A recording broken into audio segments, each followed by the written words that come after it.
Biola jelmaan setan. Singkat cerita, keluarga Arum itu sangat terkenal dengan kepintaran di bidang musiknya. Mereka turun-temurun menjadi musisi yang sangat terkenal. Anissa, kakaknya Arum, sangat sukses dan juga lihai dalam bidang musiknya.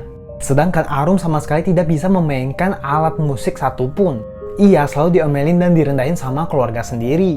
Lalu Arum dipaksa homeschooling supaya dia tidak memalukan keluarganya sendiri.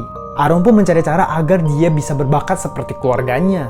Suatu hari dia membeli biola yang aneh dan biola itu ada syarat dan ketentuannya. Biola ini setiap hari harus dimainkan supaya dia mempunyai suara yang lebih bagus, dan juga dia harus sebulan sekali mengolesi darah ke senarnya.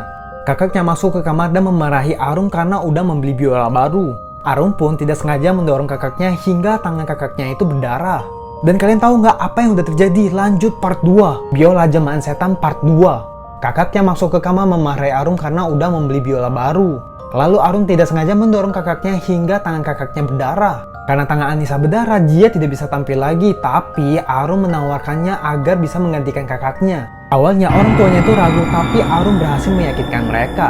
Arum mengambil sapu tangan bekas darah kakaknya lalu dilap ke senar biolanya. Dia pun mencoba memainkan biola dan yang benar saja dia bisa memainkan biola. Keluarganya sangat bangga sama Arum, sejak saat itu ia menjadi populer. Bahkan prestasinya melebihi kakaknya Anissa. Karena capek, dia ingin berlibur beberapa hari, namun dia tidak melaksanakan ketentuan dan juga syarat biola. Baru 1 hari aja biola itu tidak dimainkan, malah mengeluarkan suara tangisan. Arum langsung memainkan biolanya dan suara tangisannya itu pun hilang. Arum di hari itu tidak mendapatkan darah korban. Pada saat dia tampil, tiba-tiba jarinya terpotong seperti ini. Cowok ini baru pulang dari kerjanya dan dia melihat poster orang yang menghilang. Di poster tersebut ada IG, pria ini pun langsung membuka IG-nya. Terus ada sebuah postingan berisi kata-kata jimat, pria ini pun membacanya.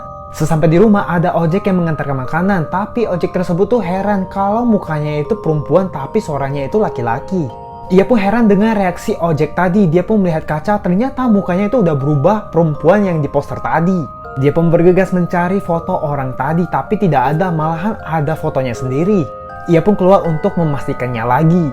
Poster yang di jalan lorong kecil tadi itu menjadi banyak seperti ini dan jalan menjadi buntu. Dia pun menemukan poster yang orangnya itu bisa berkomat kami seperti ini. Dan wajahnya pun diambil seperti ini. Akibat ritual babi ngepet, anaknya menjadi korban.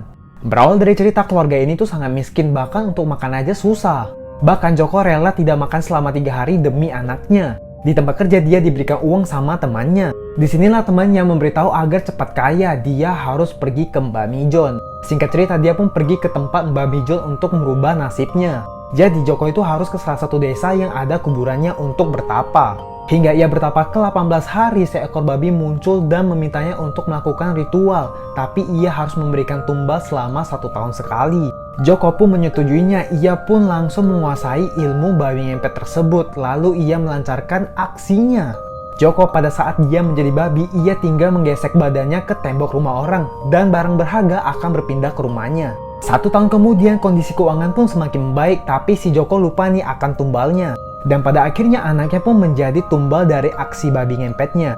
Di sekolah Aldi meminta orang untuk menunjukkan hantu, lalu Dirga menjawab kalau dia bisa membuktikannya. Ia disuruh tetap di sekolah usai pulang sekolah. Dirga pun komat kamit untuk membukakan mata batinnya. Aldi sama sekali tidak melihat hantu, dia malahan meremehkan Dirga. Pada saat dipulang dia melihat tuyul yang dibopong orang. Lalu dia melihat lagi di kakinya ada tuyul dan dia sangat syok sekali. Sesampai di rumah ia pun mandi dan dia melihat sesosok yang menyeramkan. Dia berteriak lari sekenceng-kencengnya menuju sekolah untuk mencari Dirga. Aldi meminta maaf kepada Dirga dan menyuruhnya untuk menutup mata batinnya. Dan ternyata itu bukan Dirga dan Aldi pun pingsan.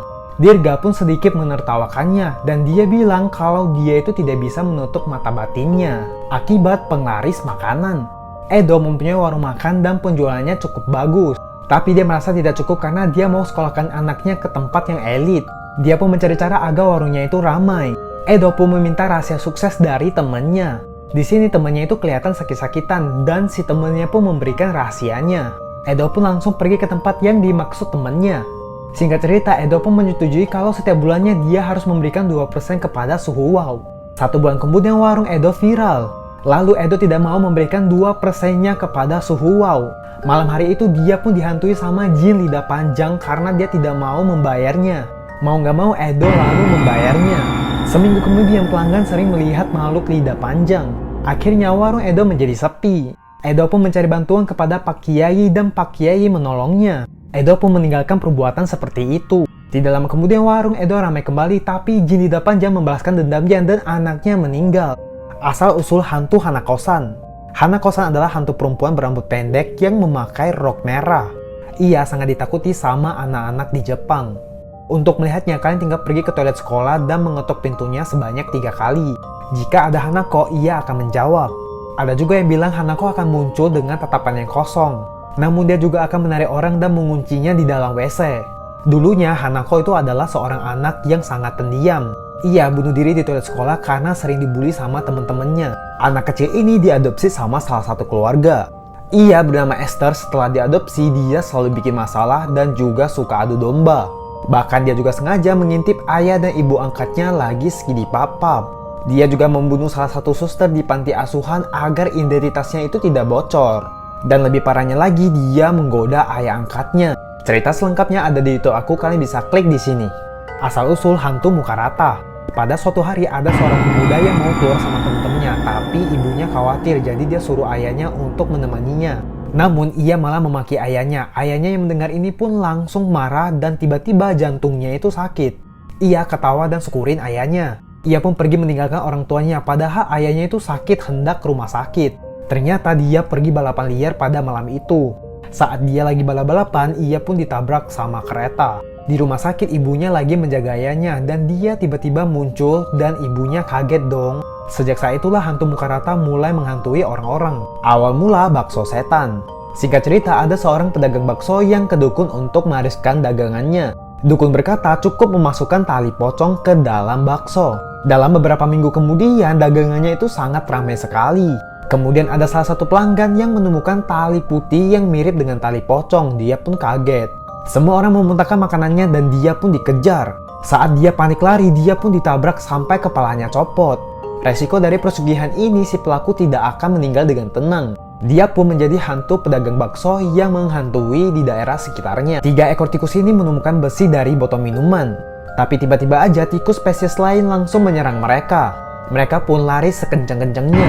Hingga salah satu tikus memutuskan jalan lalu ia terjatuh dan meninggalkan temannya. Kali ini mereka benar-benar terkepung, tapi ada kelompoknya yang membantunya. Barang itu pun berhasil mereka rebut. Dari kejauhan, burung hantu mau mengambil barang itu. Tiba-tiba kereta menabrak mereka dan 2 tikus ini yang selamat. Putri Duyung ini mempunyai kekuatan. Ia pun menuju ke kapal nelayan agar bisa menggoda mereka. Tapi kapal mereka malah kabur. Waktu dia berusaha lagi, ia pun kena buangan sampah seperti ini dan dia pun juga kena jangkar. Ia marah dan mengerjai sang nelayan. Ia lompat ke air dan naik ke perahu. Ia pun dipukul sampai pingsan, tapi kehadiran Duyung ini membuat kapal mereka memiliki listrik. Duyung ini pun ditangkap dan dimasukin ke dalam akuarium. Dan sengatan listriknya digunakan untuk party cuy. Dan ternyata 2 nelayan ini adalah pasangan gay. Asal-usul Wewe Gombel. Ada seorang gadis yang bernama Sri. Ia sangat baik hati dan rajin membantu orang tua. Suatu hari ia pun bertemu dengan Jaka dan semenjak pertemuan itu mereka semakin dekat.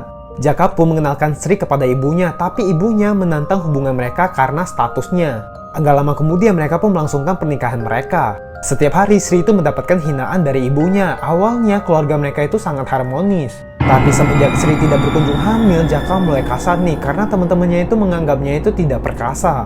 Suatu hari ibu Jaka mengenalkan gadis cantik kepada Jaka. Karena alasan anak, Jaka pun mau menikahinya. Akhirnya Jaka memiliki seorang anak dan bahagia bersama istri barunya. Lalu pada suatu malam, entah setan apa yang merasuki Sri, ia membunuh Jaka dan ibunya. Sri menculik anak Jaka dan lari ke hutan. Sri mengancam akan mengakhiri hidup dengan bayi itu. Ketika ia hendak lompat, ia pun sadar melihat bayi itu. Ia meletakkan bayi itu dan melompat ke jurang. Sejak saat itulah legenda Wewe Gombel dimulai. Anak kecil tapi kanibal. Ibunya menyuruh anaknya untuk memotong wortel, tapi ia tidak sengaja memotong jarinya. Ia tidak teriak atau panik, ia malah memakan jarinya sendiri. Ia malah merasa kalau jarinya itu enak banget. Saat dia udah dewasa, ia bergabung ke Angkatan Darat. Rekannya kehilangan kaki dalam perang, ia pun memakan kaki temennya. Saat dia berumur 32 tahun, dia udah memakan banyak jenis daging manusia. Tapi dia merasa tidak ada yang menandingi daging jarinya. Karena jarinya lebih enak, ia pun memotong jarinya untuk dimakan.